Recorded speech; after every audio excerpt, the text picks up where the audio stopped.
Yan guys, nakikita nyo ba? Yan. Yan. Kailangan ng palitan yan na clutch cable natin.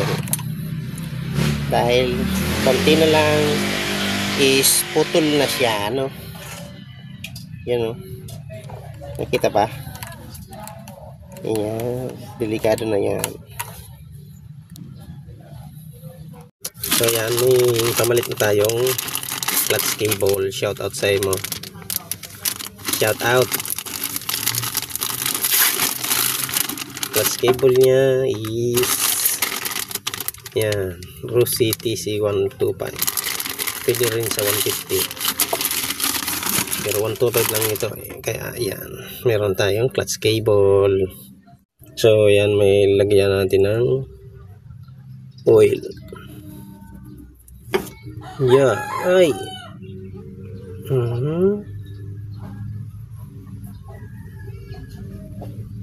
Ayan. Lagyan natin ng oil. Use oil or kaya bagong oil na pang change oil. Tapos ganyanin natin. Parang kumbaga nag-pump tayo. Papasok bago natin ikabit yung ating clutch cable na bago.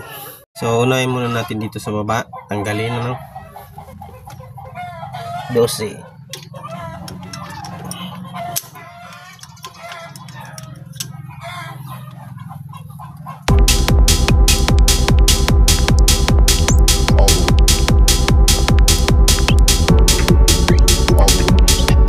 So ayan, ligay muna natin dito yung sa ilalim, no?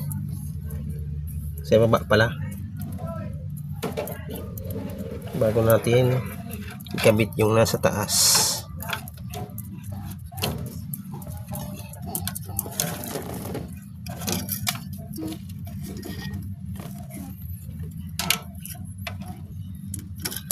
Yan, bago natin ikabit yung nasa taas. Tapos dito na tayo sa taas. Ayan. Ngayon kung maiksi, alisan na natin itong adjuster ng ating clutch cable.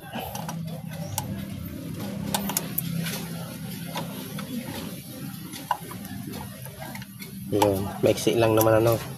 So inalis na natin yung adjuster.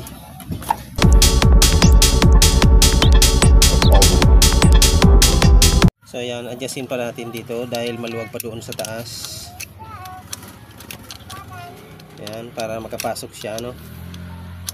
Magkaroon ng tamang clutch. So guys, no, itama na natin dyan sa baba yung adjustment ng clutch natin, clutch cable. So ayan na guys, no, tamang tama na siya. So sinubukan natin yung ating clutch kung okay na.